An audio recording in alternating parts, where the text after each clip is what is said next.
Saint-Joseph vibre au rythme du 56e Tour Auto. Un rallye spectaculaire enflamme le Sud sauvage. Curieux, passionnés et fans fidèles composent un public aux émotions partagées. Le Tour Auto, c'est vraiment une édition très spéciale avec de beaux véhicules, de très belles spéciales. Surtout ici à Saint-Joseph, le dispositif est extraordinaire. Moi, ce que j'aime, c'est la vitesse et j'adore les rallyes bleus. J'aime bien les rallyes et la vitesse et j'ai aimé tout comme voiture. Pour moi, c'est une première, donc je ne me connais pas Stéphane passé ici, donc voilà. Et en plus, elle n'est pas très très loin, donc il permet à moi de découvrir vraiment là et d'être vraiment dans l'adrénaline cette fois-ci, en tout cas.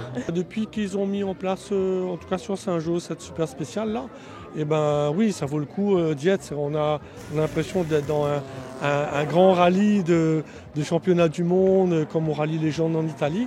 Il y a vraiment un peu cette atmosphère-là. Il manque les feux d'artifice, mais je pense peut-être c'est une idée pour l'année prochaine. Les sensations, après nous-mêmes aussi la chaleur du public. Et c'est Saint-Joseph quoi, donc chaque endroit est différent.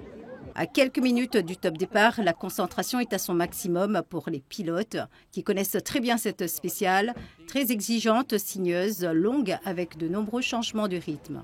On est quand même assez impatient de cette nouvelle configuration de terrasse qu'on va découvrir avec plaisir. C'est un mélange de certaines parties qu'on connaît de Saint-Jean, qu'on connaît bien parce qu'on vient souvent au rallye ici. C'est une terre de rallye. Et là, ils nous ont mélangé, concocté des bouts de liane, des bouts de terrasse. Donc, très impatient. Ça a été, en plus avec mon pilote Lucas, on est assez... On s'entend bien et on a réussi à s'organiser et ça s'est très bien passé. Donc on va continuer pour la suite de la saison. On est déjà content d'être à la deuxième place déjà, c'est sympa. Maintenant après il faudra contenir tous les autres derrière, ça va être très compliqué. Mais en tout cas on va se donner à fond pour mon premier terrasse. Moi j'ai jamais fait terrasse, donc voilà, c'est la première fois. On a la chance qu'à Saint-Joseph il fasse un beau temps. Le ciel est étoilé, dirons-nous. Donc c'est vraiment bien. Je pense que comme l'année dernière, comme le rallye de Saint-Joseph, beaucoup de poiquets de sport auto de cette région de Lille seront présents sur les routes. Ryan Gani remporte l'épreuve des terrasses et nous donne son avis sur cette spéciale. Déjà content d'être à ce niveau-là du rallye. Le rallye était assez long depuis le début. Et puis celle-là, 28 km, c'est une spéciale très exigeante. Donc non, content d'être là. Merci à tous d'être là, ça fait plaisir et on fait le maximum de spectacle. Pour la municipalité, accueillir ce rallye est une fierté avec un public qui répond présent. Là, nous sommes sur la spéciale des terrasses et la spéciale des terrasses était un peu au cœur du rallye de Saint-Joseph.